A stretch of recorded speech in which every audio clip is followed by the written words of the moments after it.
participating in it, or eventually teaching their own children the game, okay? No pressure. No pressure. Good point.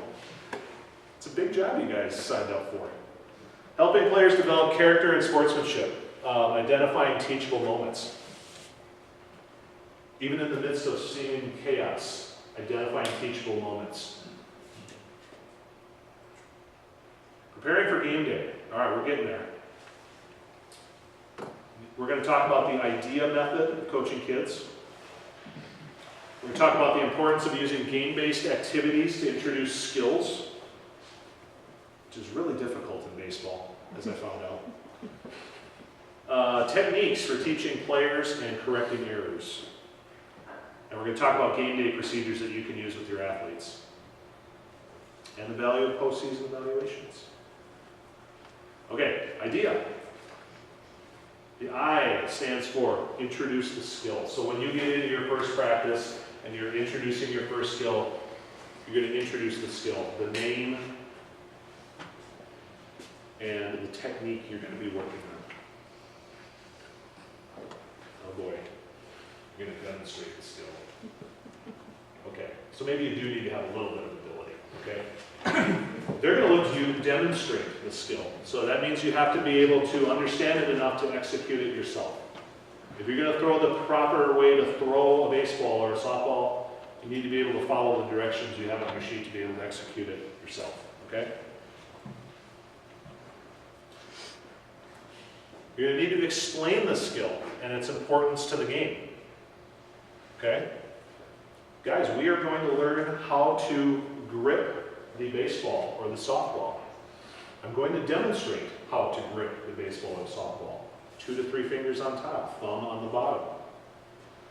It's important because if we don't have this proper grip when we throw the ball can go all different directions and it's not going to go to our target. We're not going to get outs. We potentially may injure another player. This is how you go through these steps. And A, attend to the players practicing the skill. Once you send them out to start working on this, you're going to attend to them, especially the ones that are struggling to understand the concept you're teaching, okay? You're going to attend to each of them individually and try to help them through this and develop. Every time you introduce a skill, you want to get the attention of your player or team. You don't want them staring off into space, picking dandelions, whatever it is 5 to 12-year-olds do. We're going to have that sometimes. But then you got to have humor. Then you got to go back to humor. Get the attention of your player or your team. Guys, we're going to talk about how to hold the ball properly. We're going to talk about how to grip the ball properly. Gather around. Provide the name of the skill you're introducing. Explain why that skill is important. Beyond just its important to practice, explain how it will be used in a game setting. I'm going to use a soccer example because I think this is a vivid example. One of the games I did with my 5 to 7-year-old soccer group was called Pirate Ship. And it was done in a large circle. The idea was that the coaches were pirates. And you dribbling your soccer ball around that circle were ships that we wanted to board. Okay?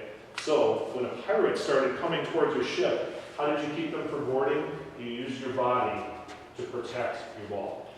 Okay? Now, the kids all thought we were playing that fun pirate game, right? That gave a great opportunity after we were done to explain what we were really working on is protecting the ball. So when we get into a game setting and members of that other team are trying to take our ball away, we can use our body to protect it and keep possession of the ball. So that gave a natural lead-in to explain why that skill is important.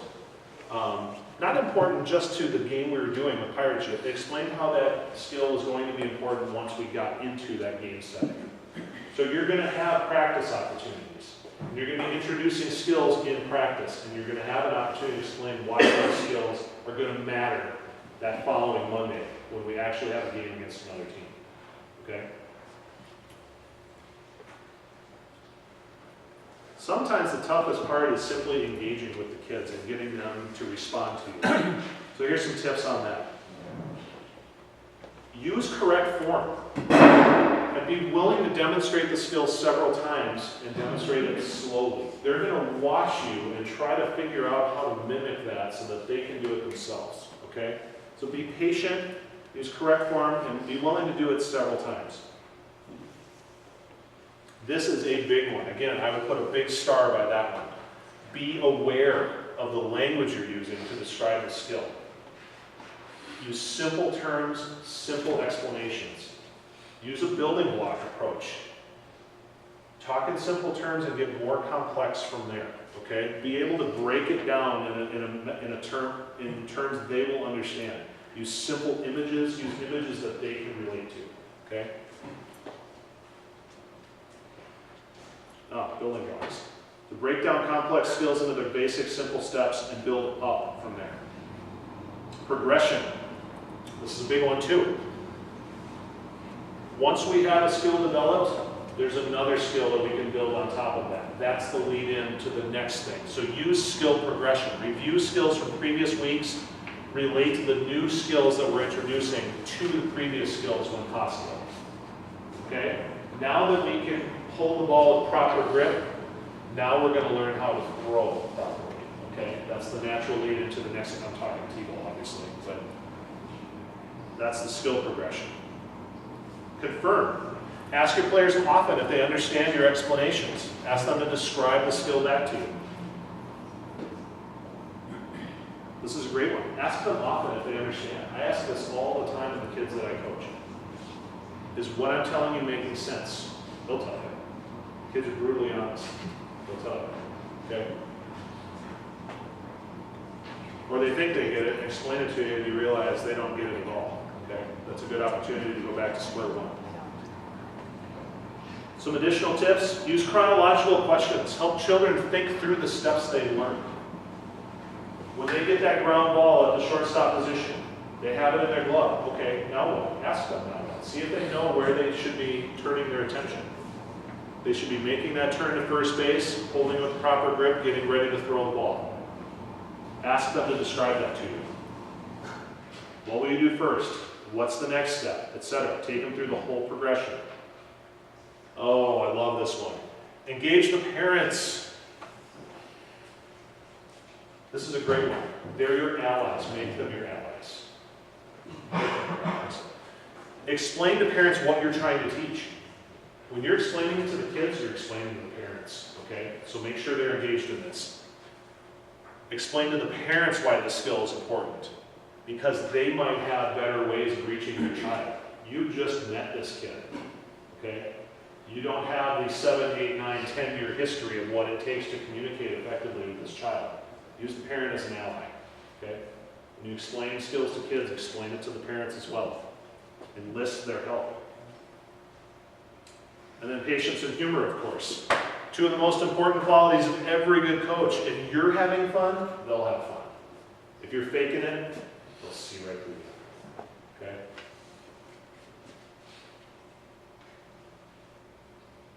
All right, we're heading towards the finish line here. We're going to talk about coaching safety, because as I mentioned before, safety is number one priority. If we're not creating a safe environment, then really nothing else matters. So we'll talk about the most difficult one first. So abuse in youth sports. Abuse is the youth sports' ugly little secret. Okay?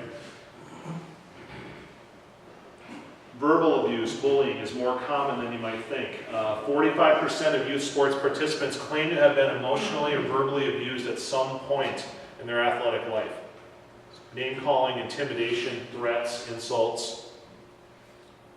It's not always coaches either. Sometimes this is parents. Sometimes this is parents on your same team. This is a very common and sad situation. Physical abuse is worse. 1 in 6 youth sports participants claim to have been physically abused during sports. 1 in 10 claim to have been pressured to intentionally harm others while playing sports. That gets into some serious sportsmanship questions and what kind of model you're being for your kids. You must create that safe environment. So positive, encouraging words and behavior, and a zero tolerance for negative and destructive words and attitudes. That stuff can fester and grow, and that has no place in a positive, useful sports culture. Appropriate physical contact is another one. High fives, fist bumps, etc.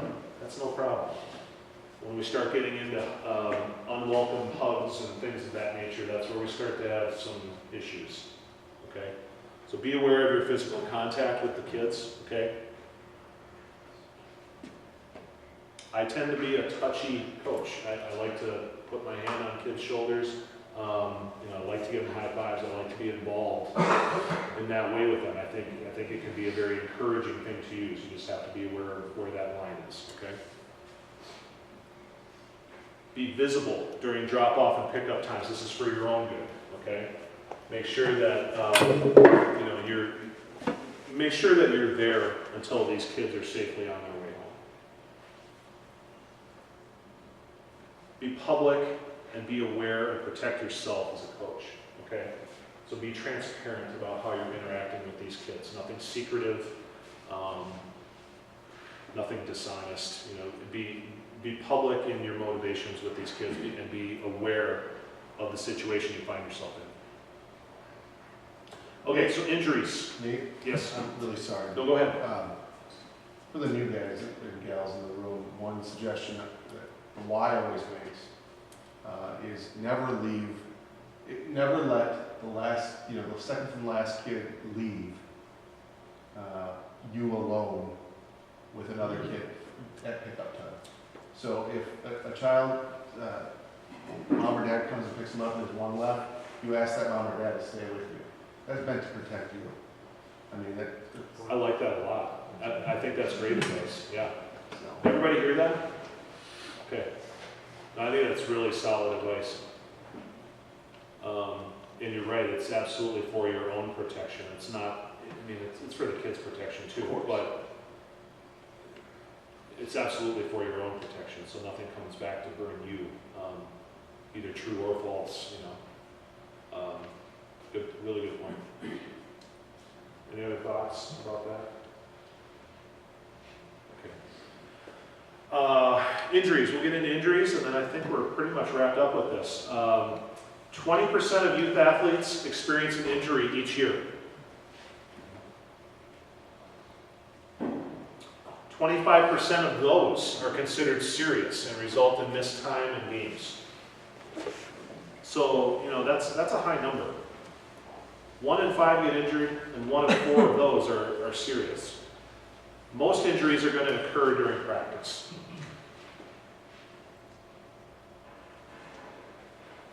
According to a recent study, that most of those injuries, 60%, will be during practice. This one's near and dear to me because I'm such a believer in variety. Overuse injuries.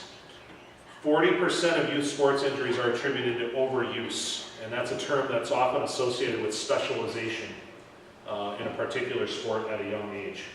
I could go on and on about that. I'll resist that temptation. Orthopedic studies confirm that kids who participate in a variety of seasonal activities have a much lower rate of injury. The point I do want to make with overuse and specialization is variety is not only healthy physically, it's healthy emotionally. A lot of what gets into that 70% figure, that 70% dropout figure I mentioned earlier of kids kids 13 and over who stop playing sports, a lot of that is related to burnout. A lot of that is related to ability, perceived ability. A lot of it is related to injury. All three of those things stem out of this specialization culture that we've created over the last 15, 20 years. And there's a lot to be said for the positive effects that variety has. And allowing kids to explore a variety of different activities and experience the benefits of it. 20% of all ER visits are sports related. That's a high number as well. So how do we create a safe environment? Consistent use of lesson planning. Structure helps, okay? Structure and supervision helps reduce the risk of injury related to carelessness and roughhousing. Keep these kids engaged for the entire amount of time that you've got a practice plan. Have your whole practice plan scripted out. I would encourage you not to allow a lot of loose, free time that's not organized. Ask for help. Again, give parents jobs, engage parents. Encourage them to assist with the delivery of practice and the discipline of their own children so that you don't have to. Okay? The last thing you need is a group of 10 kids in front of you and one kid is being completely disruptive and to be stuck there having to deal with it. Engage the parent to deal with it, okay, so that you can continue. That's a question. Yes. In regards to injuries, are you guys going to provide ice bags? That might be my next bullet point. Yeah, we are. Good question. So let's get parents engaged, especially in the discipline of their own children, so that you can continue to focus on the needs of the group. One of my pet peeves, especially with younger programs, is what I call the stop and drop. Drives me nuts. Mom or dad is looking at this as an opportunity to unload junior for an hour while they can go enjoy themselves or whatever.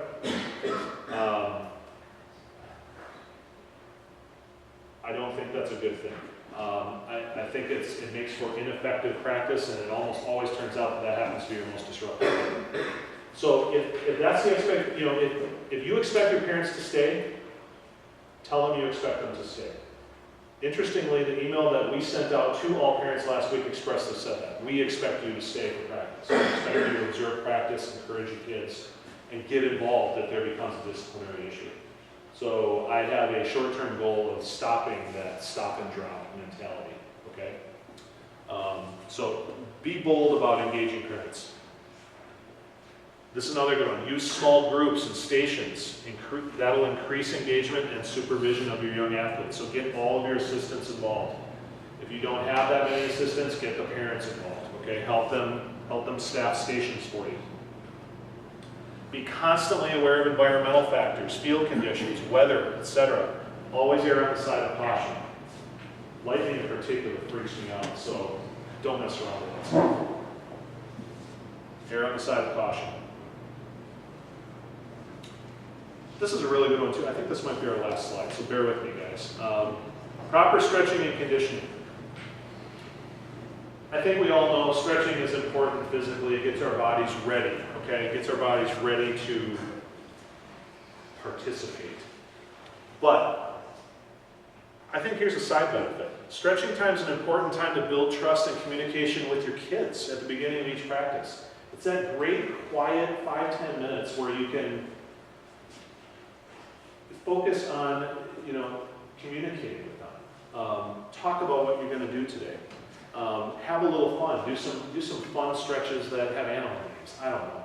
Just it gives you a chance to really engage with your kids with their full attention on you, and I think that's a great opportunity. In addition, it helps prevent injury and promotes healthy habits in your kids. All right, so basic first aid. I do have ice packs, and I do not have bandages. I have ice packs available for coaches to take. I think we've got enough for about 2 for everybody to get you through practice. Whenever you need more, just let me know. We'll get you more. Okay? We will also be completely stocked on game days with first aid equipment. So my baseball coordinator will have access to that cabinet whenever you need it on game day. Okay? And that's that. So my representative there on site will have CPR and first aid certification, as well as a closet full of supplies. All right, questions? Is this considered coach training? Almost. We've got one more activity that's going to take about a half hour, and that should do it. Okay? Other questions? I had some questions already from some parents about if they can't make practices, if there's any kind of limitation on their ability to play the games then? No. I would say you're going to have in this program, in the essence of inclusion, you're gonna have mixed commitment levels. And I think at this point, it's not so much about being as competitive as possible in your games. I think it's about giving kids the opportunity to experience the activity and see if it's even something that they enjoy and are passionate about. Other thoughts, other questions? Okay, good. So that's that. Last part. We're going to do a brief breakout session. So we've seated you at the table with coaches from your program. As I mentioned in the coach email last week,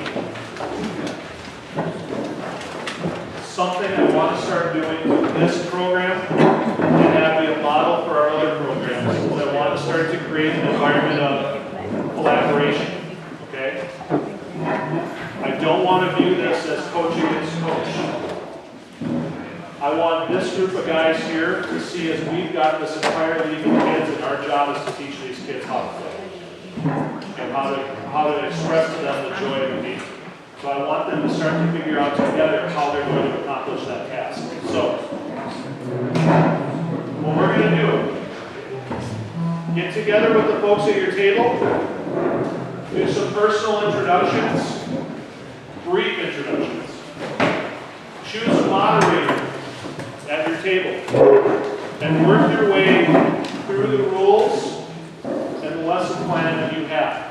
You don't need to spend a ton of time on this, but I want to make sure especially that our new coaches feel that they're up to speed with the rules for this league and the lesson plan as it's written out. Now, for the older ages in particular, you will see on this lesson plan, it's not so much a lesson plan as it is skill progression. These are skills you should be introducing at this point in time in the season. And I'm not going to necessarily dictate to you how to introduce those skills. So I think that our older age group coaches in particular really make use of sharing best practices, make use of sharing skills that introduce these techniques in an effective way. Okay.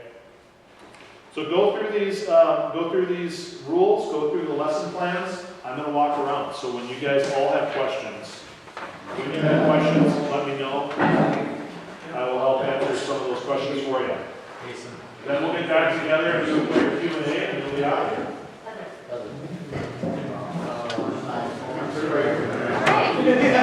My name is Nikki Wen. I'm coaching with these fine gentlemen, Team Mariners. I'm Clay Tensky.